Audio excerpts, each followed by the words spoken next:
Assalamualaikum warahmatullahi wabarakatuh. Selamat bertemu dan jumpa kembali anak-anak pada pembelajaran pagi hari ini.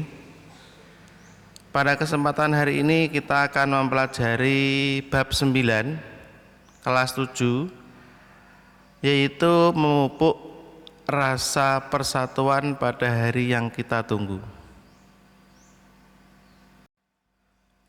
Tapi sebelum pembahasan lebih lanjut dalam pembelajaran ini, marilah kita buka dulu dengan mengucap Bismillahirrahmanirrahim. Rabbi zidni ilma warzuqni fahma waj'alni minas sholihin. Dan juga kita awali dengan membaca sholawat Allahumma sholli ala sayyidina Muhammad wa ala alihi sayyidina Muhammad, dengan harapan kita akan mendapatkan ilmu yang bermanfaat dan akan mendapat syafaatnya Nabi Muhammad sallallahu alaihi wasallam di yaumul qiyamah nanti. Di dalam bab ini kita akan membahas memupuk rasa persatuan pada hari yang kita tunggu, yakni pada hari Jumat. Coba anak-anak perhatikan di yaumul Jumat ada beberapa kelebihan-kelebihan yang luar biasa, yakni beda dengan hari-hari yang lain. Kalau hari-hari yang lain kita melaksanakan sholat zuhur berjamaah, tetapi dalam pelaksanaan sholat waktu zuhur di hari Jumat beda, yaitu dilaksanakannya di masjid bersama-sama, di mana di situ sebelum melaksanakan sholat diawali dengan membaca khutbah terlebih dahulu. Perhatikan gambar berikut. Jamaah duduk rapi, berbaris, mendengarkan, dan seorang khotib menyampaikan pesan-pesannya, nasihat-nasihatnya, menyampaikan ayat-ayat, membacakan sholawat di depan para jamaah. Sholat Jumat yang dimaksud adalah sholat 2 rakaat dengan berjamaah yang dilaksanakan sesudah khutbah Jumat pada waktu yang telah ditentukan, yaitu waktu zuhur di hari Jumat. Hukumnya wajib bagi laki-laki yang sudah memenuhi syarat. Perintah untuk melaksanakan sholat terkandung di dalam Quran surat Al-Jumu'ah ayat 9. A'udzu billahi minasyaitonir rajim. Bismillahirrahmanirrahim. Ya ayyuhalladzina amanu idza nudiya lis-sholati min yaumil jumu'ati fas'au ila dzikrillahi wa dzarul bai'. Dzalikum khairul lakum in kuntum ta'lamun. Hai orang-orang yang beriman, apabila diseru untuk menunaikan sholat di hari Jumat, maka bersegeralah kamu kepada mengingat Allah dan tinggalkanlah jual beli. Yang demikian itu lebih baik bagimu jika kamu mengetahui. Quran surat Al-Jumu'ah ayat 9. Syarat wajib sholat Jumat. Yang pertama, Islam. Yang kedua, balik. Anak-anak tidak wajib melaksanakan sholat Jumat, tetapi wajib orang tua mempelajari putranya untuk melaksanakan sholat Jumat.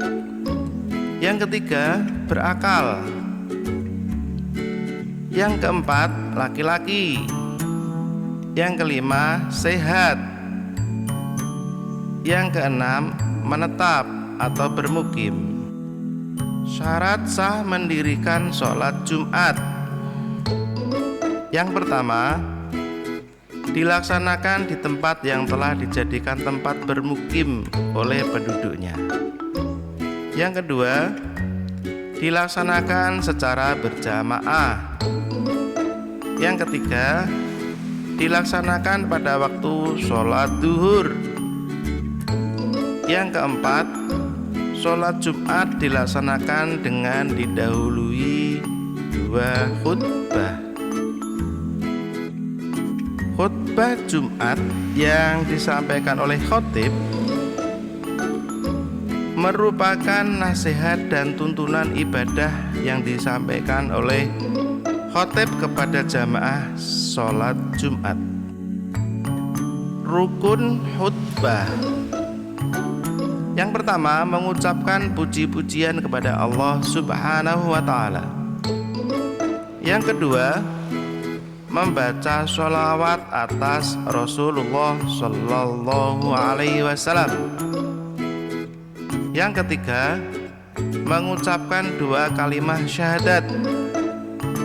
Yang keempat, berwasiat atau bernasihat. Yang kelima, membaca ayat Al-Quran pada salah satu 2 khutbah. Yang keenam, berdoa untuk semua umat Islam pada khutbah yang kedua. Syarat khutbah Jumat. Yang pertama, khutbah Jumat dilaksanakan tepat siang hari saat matahari tinggi dan mulai bergerak condong ke arah barat. Yang kedua, khutbah Jumat dilaksanakan dengan berdiri jika mampu. Yang ketiga, khatib hendaklah duduk di antara 2 khutbah. Yang keempat, khutbah disampaikan dengan suara yang keras dan jelas. Yang kelima, khutbah dilaksanakan secara berturut-turut, jarak antara keduanya. Yang keenam, khatib suci dari hadas dan najis. Yang ketujuh, khatib menutup aurat. Sunnah khutbah Jumat. Yang pertama, khutbah dilaksanakan di atas mimbar atau tempat yang tinggi. Yang kedua, khutbah disampaikan dengan kalimah yang fasih, terang, dan mudah dipahami. Yang ketiga, khatib menghadap ke jamaah sholat Jumat. Yang keempat, khatib membaca sholawat atau yang lainnya di antara 2 khutbah. Yang kelima, khatib menertibkan 3 rukun, yaitu dimulai dengan puji-pujian, sholawat Nabi, dan berwasiat. Yang keenam, jamaah sholat Jumat hendaklah diam, tenang, dan memperhatikan khutbah Jumat. Yang ketujuh, khatib hendaklah memberi salam. Yang kedelapan, khatib hendaklah duduk di kursi mimbar sesudah memberi salam dan mendengarkan azan. Sunnah yang berkaitan dengan sholat Jumat diantaranya adalah: yang pertama, mandi terlebih dahulu sebelum pergi ke masjid. Yang kedua, memakai pakaian yang bagus dan disunahkan berwarna putih. Yang ketiga, memakai wangi-wangian.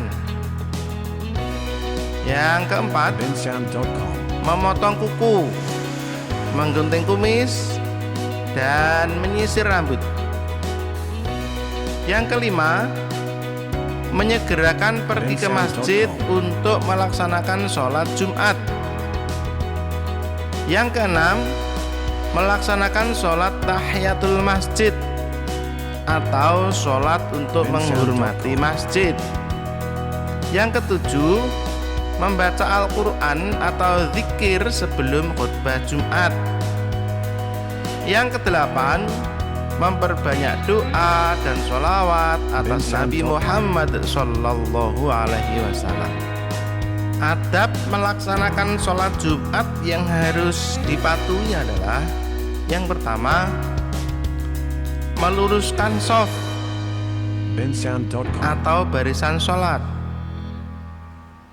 Yang kedua, ketika khatib sedang berkhutbah tidak boleh berbicara satu kata pun.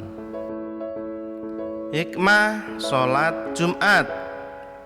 Yang pertama, memuliakan hari Jumat. Yang kedua, menguatkan tali silaturahmi. Yang ketiga, berkumpulnya umat Islam dalam masjid merupakan salah satu cara untuk mencari barokah dari Allah Subhanahu wa Ta'ala. Yang keempat, dengan sering berjamaah di masjid bisa menambah semangat bekerja kita karena terbiasa melihat orang-orang yang semangat beribadah di masjid. Yang kelima, melipat gandakan pahala kebaikan. Yang keenam, membiasakan diri untuk disiplin terhadap waktu. Halangan sholat Jumat. Kita boleh tidak melaksanakan berjamaah sholat Jumat di masjid dikarenakan yang pertama, sakit. Orang yang sakit diperbolehkan tidak melaksanakan sholat Jumat, tetapi harus melaksanakan sholat zuhur. Yang kedua, hujan lebat, angin kencang, dan bencana alam yang menyulitkan untuk melaksanakan sholat Jumat. Yang ketiga, musafir, yaitu seseorang yang sedang melaksanakan perjalanan jauh. Yang keempat, perjalanan menuju tempat melaksanakan sholat Jumat tidak aman. Demikianlah materi yang kita kaji pada hari ini, yaitu memupuk rasa persatuan pada hari yang kita tunggu, yakni yang berkaitan dengan pelaksanaan sholat berjamaah hari Jumat, yaitu sholat Jumat. Setelah kita mempelajari ini, harapannya anak-anak lebih lanjut pelajari dengan cermat, pelajari dengan seksama, hayati, dan pada akhirnya anak-anak bisa terbiasa dengan ringan menjaga sholat Jumatnya setiap hari Jumat, tidak terlewatkan. Semoga kita semuanya bisa memupuk rasa persatuan dan kesatuan ini melalui semangat kita di dalam mengerjakan sholat Jumat berjamaah di masjid. Assalamualaikum warahmatullahi wabarakatuh.